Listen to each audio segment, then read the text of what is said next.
Okay, so first of all, my tip is when you're doing this question to write out the data units. So we've got bits, bytes, we'll just do BY, then we've got kilobytes, then we've got megabytes, then we've got gigabytes, then we've got terabytes. Now we don't need to talk about terabytes because it's not in this question. We don't need to talk about gigabytes, so it's not in this question. So what we do want to look at, the first one is 25 kilobytes, 100 megabytes. It's saying, is 25 kilobytes larger than 100 megabytes? Now, if we go down, or if we go up, we have different rules. Going up means divide, going down means multiply. So as a mathematician, do you find it easier to multiply or divide? So let's start off with 100 megabytes. 100 megabytes is above 25 kilobytes. If we were going to see what 100 megabytes was in kilobytes, oops, let's get this pen back. We would have to, the easiest way is to go downwards to kilobytes. So kilobytes is down here, one below it. And we're going to multiply it by 1,000. So if we take 1,000 megabytes and we add on these 3 zeros, so that's 2 zeros, 1, 2, 3, that will now be way bigger than 25 kilobytes, way bigger. So 25 kilobytes is not larger than 100. So the next one, see if you can do this one yourself. We've got 900, we do need gigabytes, so I apologize. I'm going to erase that and let's put gigabytes back in. 999 megabytes is larger than 50 gigabytes. So do you prefer going up to multiply, or do you prefer going down to, up to divide or down to multiply? I prefer going down. So if we've got 50 gigabytes, and we want to go downwards to megabytes, we've got to multiply 50 by 1,000. So again, we add the 3 zeros, and we can see straight away that in megabytes, 50 gigabytes is quite significantly bigger than 999 megabytes.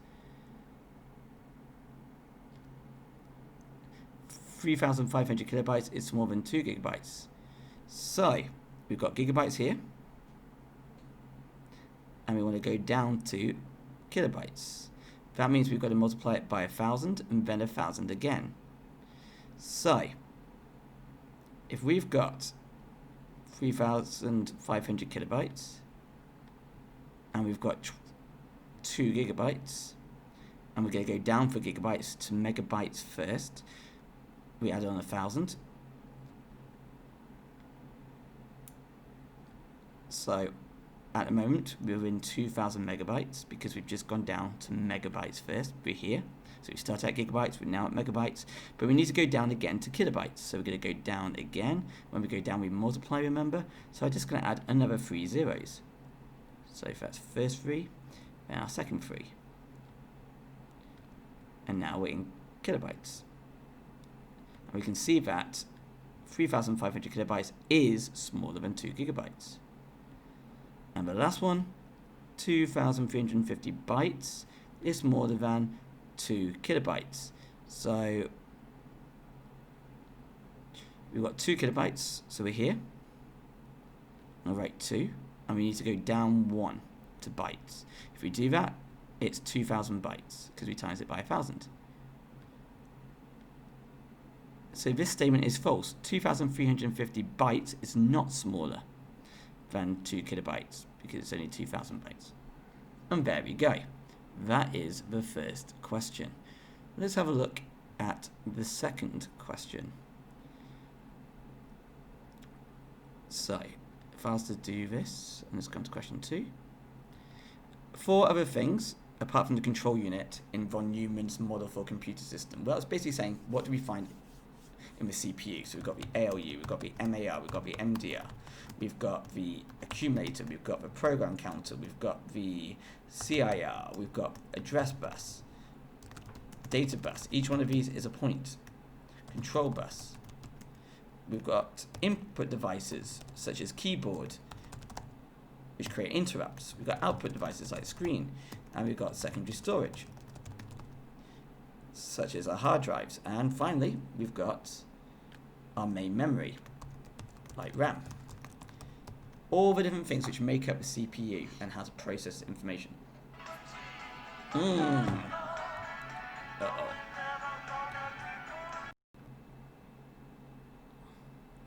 Okay, so first thing, it's easy. We're going to convert this into denary.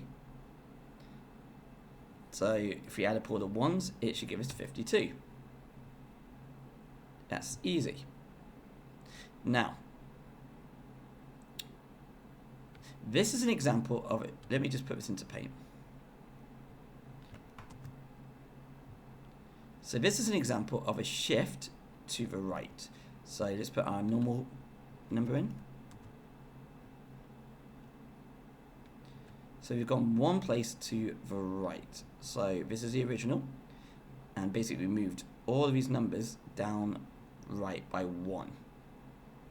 So now we've got a 0 here, we've got this 1 which is here, we've got this one which is here, this 0 which is now here, this one which is here, and we've got this 0 which is here. This 0 has been put onto the end here. That basically means when we go to the right, each time we go to the right, we divide it by 2. To the right means smaller, so we're making the number smaller by 2. So if we did it 2 places to the right instead of 1, because this is just 1 shift to the right, if we did it 2 shifts to the right, it would mean that we are dividing it by 4. 3 shifts, divide by 6. Now, if we go back to the question, the question said, this is an example shifting to the right, but what would happen if we shift to the left 2 places?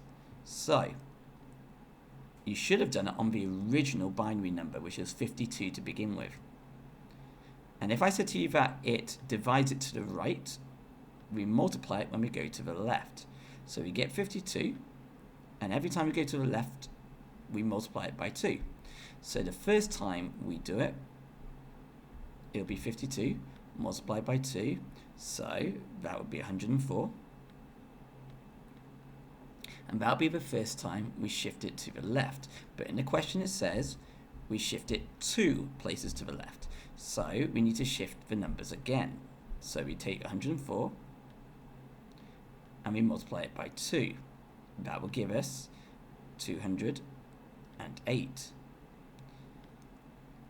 Then we can put it into binary. So if I did 1, 2, 4, 8, 16, 32, 64, 128.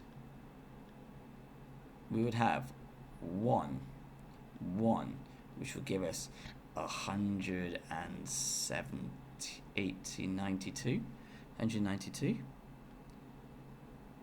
0, 192 plus 16 would give us 1, because I think that would be, yeah, 0, 0, 0, and 0.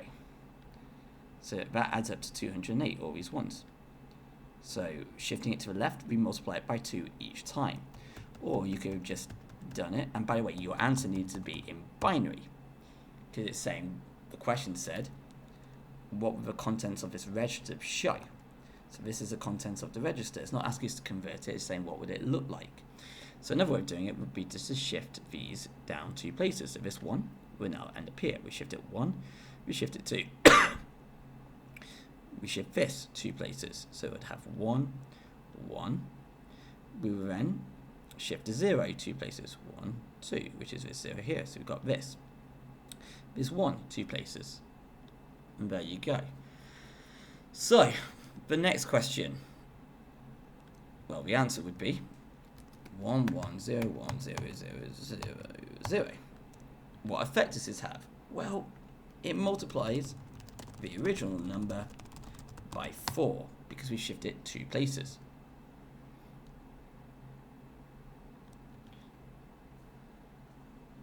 Okay, this question is the same each time. Lossy and lossless both use a compression algorithm. That'll get you a mark. Discards unnecessary sounds, such as, so that'll get you another mark. Background noise. Pictures you can't hear. That'll get you another mark. It reduces the sample size. And I'll show you that on the video what that means on my other video. Reduces sample rate. Same with that. I explain what that means on my other video to do with this, which you can find on my website. If I just go there now very quickly, fancylearning.com. Let me just go to computer science.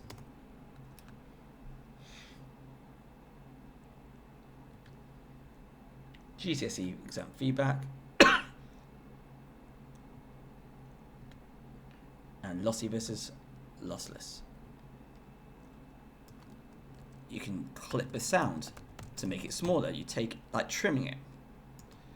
And finally, data is removed permanently, so it cannot be restored. That is what happens with lossy compression. When it comes to sound, not images, sound, audio. I'll give you another question another day on images.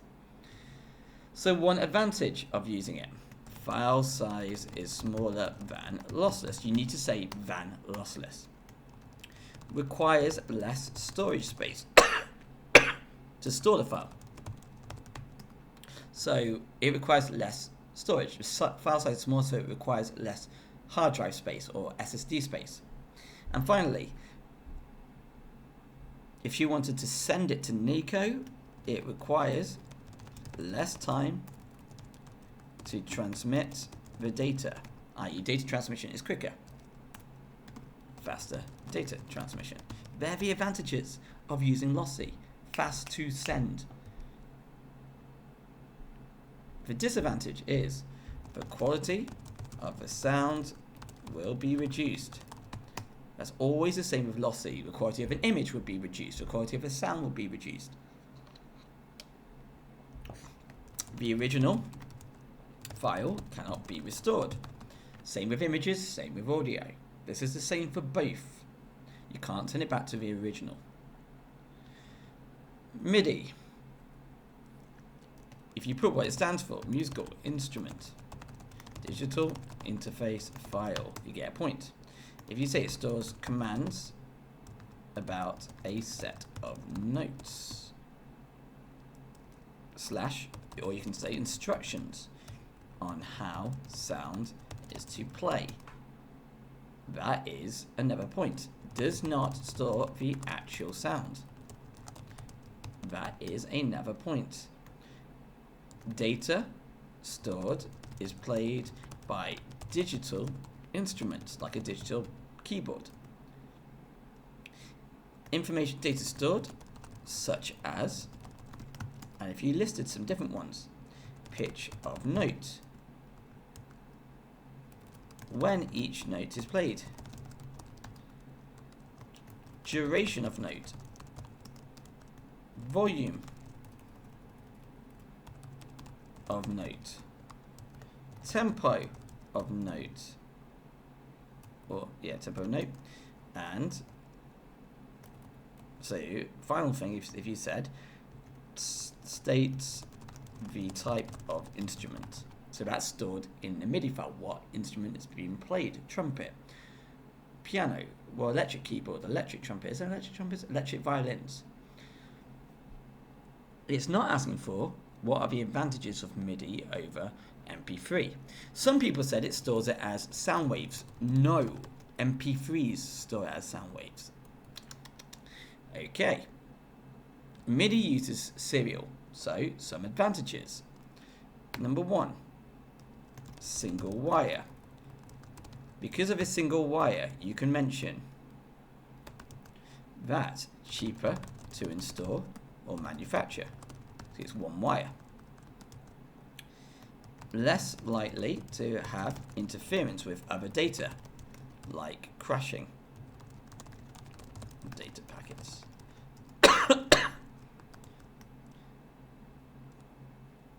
Can be used over long distance.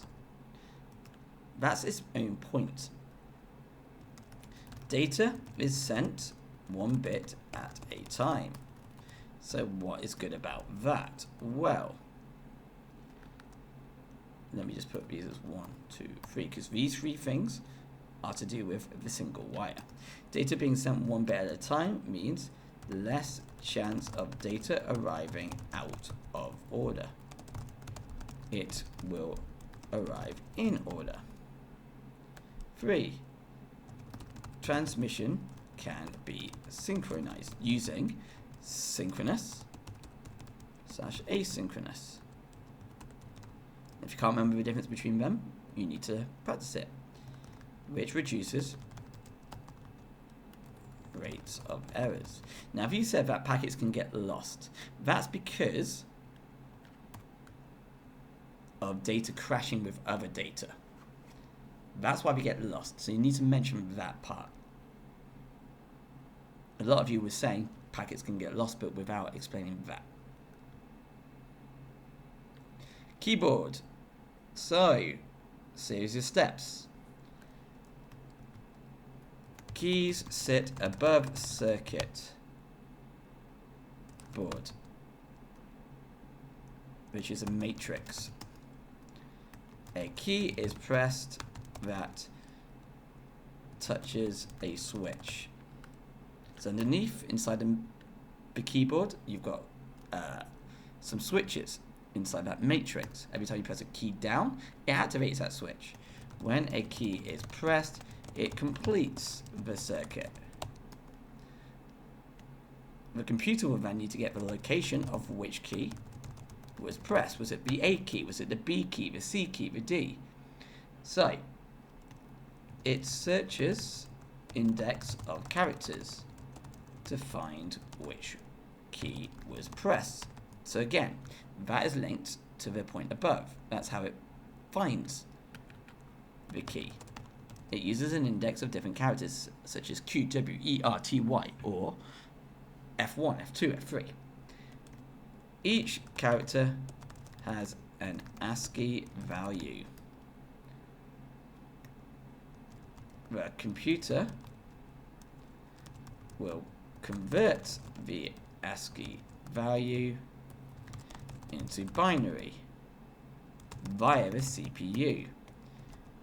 When a key is pressed, an interrupt occurs. So we know how interrupts work. And there you go. All of these points you could have mentioned.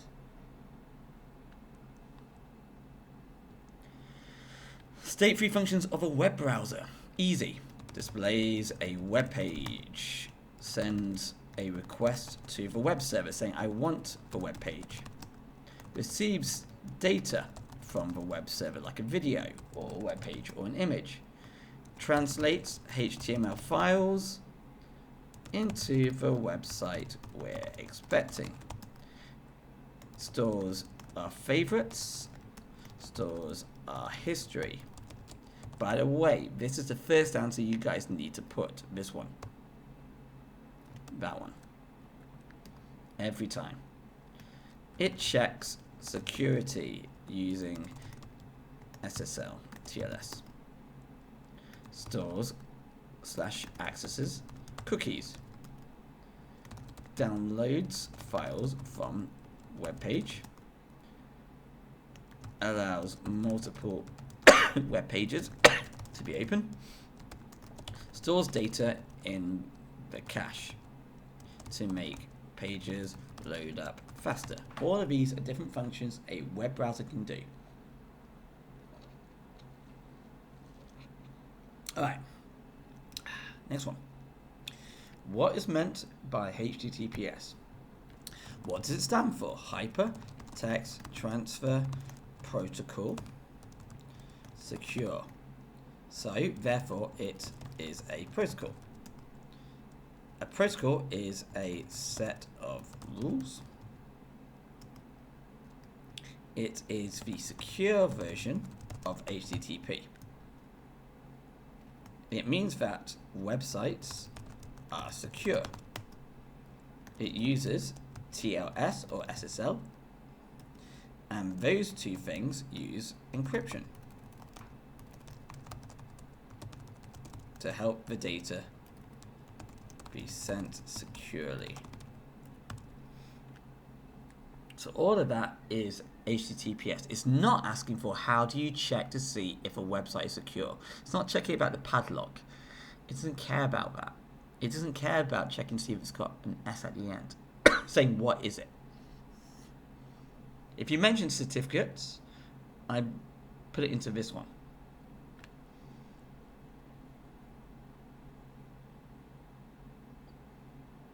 Okay, I'm going to do both questions on here, and I'm not going to do the whole thing.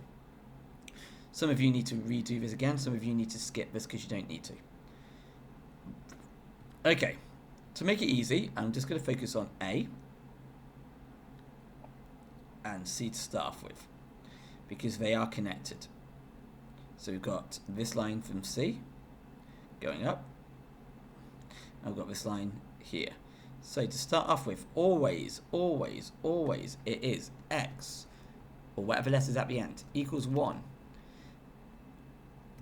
If, now, we don't have any NOT gates on this line, or this line, so it's a 1. A is 1. C is 1, because there's no NOT gate going on this line here. And what are we connected by? We're connected by the XOR gate, which is that gate here. So we've just done this gate. Oops. That gate, no, is done. Let's now do the next paired gates, which is B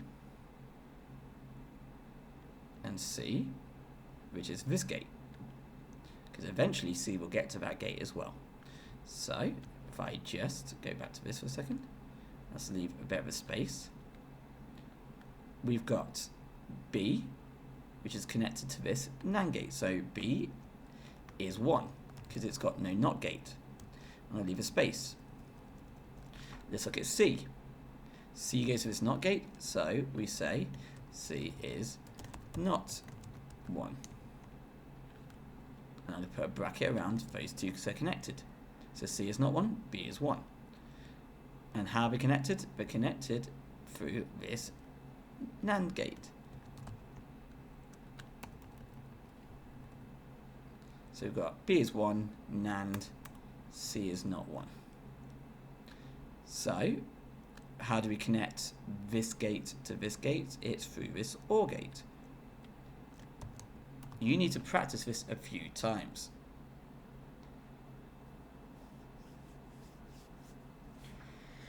If you got that wrong.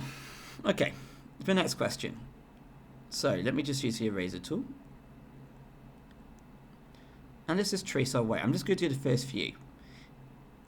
A and C being 0. So if A is 0, to start off with, and C is 0 to start off with, because we're doing this first line, A is 0 and C is 0.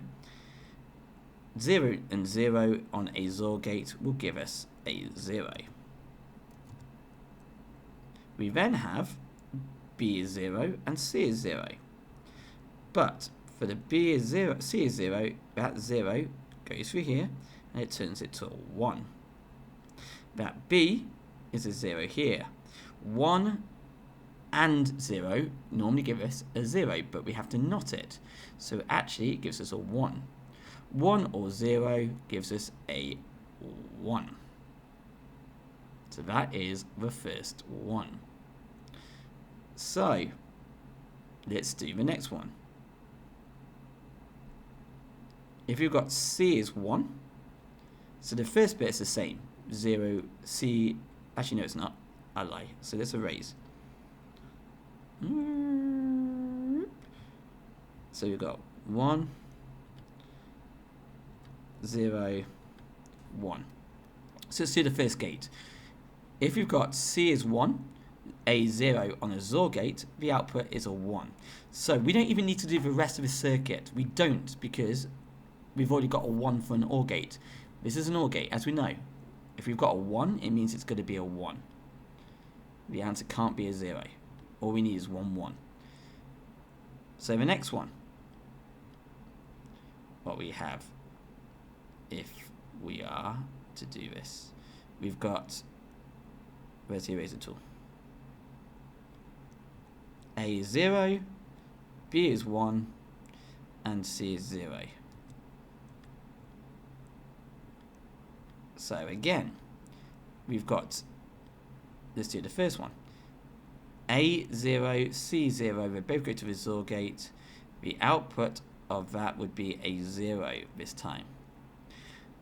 We've then got B is 1, and we've got C is going to be 1, because that 0 will go through that NOT gate and turn to a 1.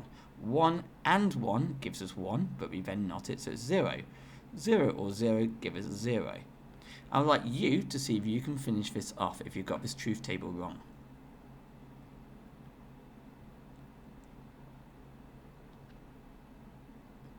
Okay, so this next question is all about full duplex data transmission. Easy, I would hope. So, first of all, what do we know about full duplex? Well, we know that is data which travels in both directions at the same time. We are talking about direction. We don't care about anything else, just the direction, backwards and forwards, oh dear, at the same time. So full duplex can either be serial or parallel. Yeah, of course it can be serial or parallel. It can go backwards and forwards at the same time from a computer. You can do it on one cable, or it can do it on multiple, like parallel. Duplex data transmission is when data is transmitted both ways but only one at a time. No, because that means it will just be serial if it's only one way at a time. Sorry, half duplex even, when we're talking about serial. This is describing half duplex. Full duplex is where it goes both ways at the same time. Duplex is used to connect a device to a computer. It's always used. Wrong. Think of all the examples of simplex. Computer to a printer. Computer to mouse. Computer to screen. So we can use simplex as well as full duplex to connect devices to a computer, so it's not always used. We can use simplex as well. Duplex data transmission is when data is transmitted both ways at the same time. Yep. Duplex data transmission automatically detects any errors. What? It's got nothing to do with checking errors like doing check digits or parity check. All it does is to send data backwards and forwards at the same time. That's all it does. It doesn't check to see if it's correct. No, no, no, no, no.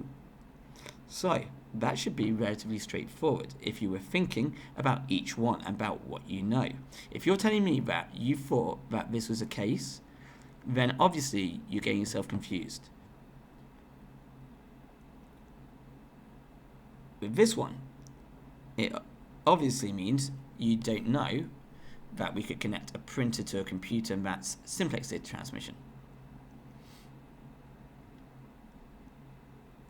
Okay, the steps of check digit. Again. So first of all, it's validation method. So check digit is validation. You get a point for saying that.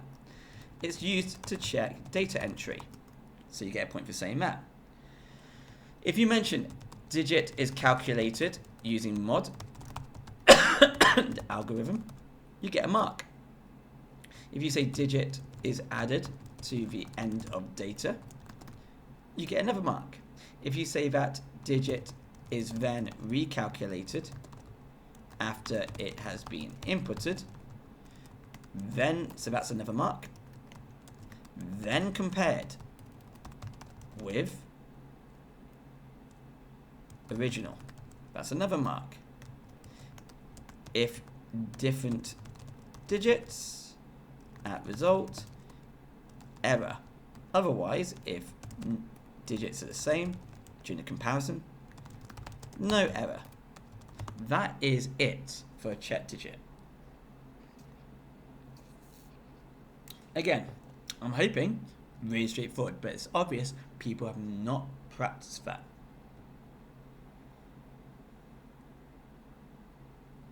Okay, so this question: identify 2 methods that a company can use to keep their data secure, and explain how each method can keep the data secure. So this isn't about sending data. So if it's not about sending data, we don't need to talk about TLS or SSL, because we're not talking about sending data. We're not talking about using protocols. Protocols are used if we're sending data or receiving data. So this is just about keeping data safe on a computer for a company. It's not talking about using what's it called? Drop-down boxes for text entry, because that is still about, that is for the customer to use, not the company. So if I'm a customer of a bank, I would use that. But this is talking about what a company can keep on their computer to make sure that their computers are secure. So firewall. So you can talk about monitors or traffic, blocks or traffic that doesn't meet criteria, or anything along those lines. You can talk about strong passwords or biometric. So why would we use those? Data can't be accessed without password or a person's biological data, i.e. their fingerprint. So if you're talking about biometric, this is what you would mention. If you're talking about strong passwords, that's what you would mention. You can talk about both if you wanted to. And they prevent brute force attacks. Your job is to research what that means. It will come up next week. You can talk about encryption. You can talk about how you've got plain text is scrambled and turned into ciphertext.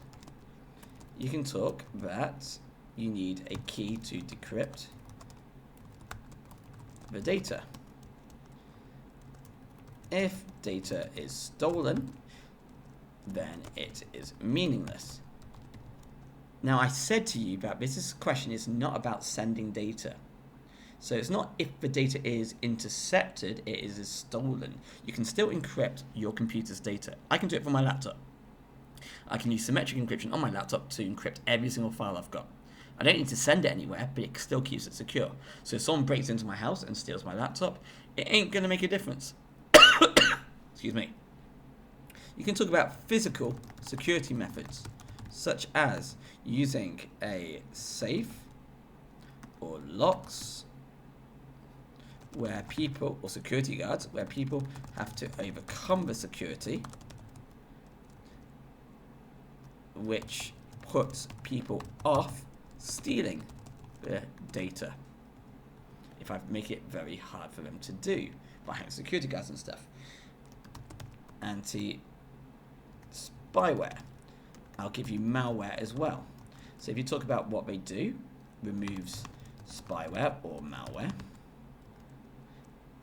Okay, for spyware, it prevents data being passed onto a third company or third party, like a different person, like a hacker. Now we're talking about keeping data secure, so from theft. So if you mention malware, I was generous, but it's not about, when we talk about keeping data secure, we talk about stopping people from stealing it. Malware is to do with viruses and such, which isn't to do with stealing data, it's to do with just deleting it. I know it's a bit tricky, but keep that in mind. Spyware is more to do with secure. So all of these are to do with stopping people from stealing that data, keeping that data secure. Okay, RAM stores all apps, programs, data which are currently being used volatile. ROM stores the BIOS bootstrap. That BIOS/bootstrap is used to load up the computer. Non-volatile. SSD is not solid state. It is. So look at your answer. How many of you talked about things such as circuits, NAND gates and stuff? SSD and SSD are the same thing in terms of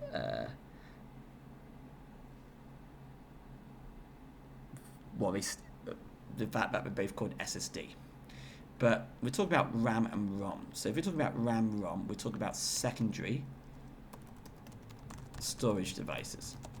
Now, SSD, solid state, is an example of this. So if you put stores files, data, software, any of those permanently, because it's non-volatile, perfect. And finally, this is now talking about SSD in terms of solid state. Why would we use solid state over HDD? Well, it's durable, no moving parts. Faster, and a lot of people put faster or quicker, but you didn't put read, write, access speeds or speeds. More portable, so it's lighter. Uses less energy. Battery lasts longer. It is quieter to run. Not affected by magnetic forces. It runs at a cooler temperature. We just covered this, guys, not too long ago. Less latency. Doesn't need to spin the platter to warm up. And there you go. That was a very easy question. Why are SSDs used in mobile devices? Because of all of these. These are the characteristics, remember, we looked at SSD versus HDD. HDD does have a couple of advantages as well. If you don't know them, you need to practice it. So if this question was, why would we use HDD over SSD, would you be able to answer that right now? Okay.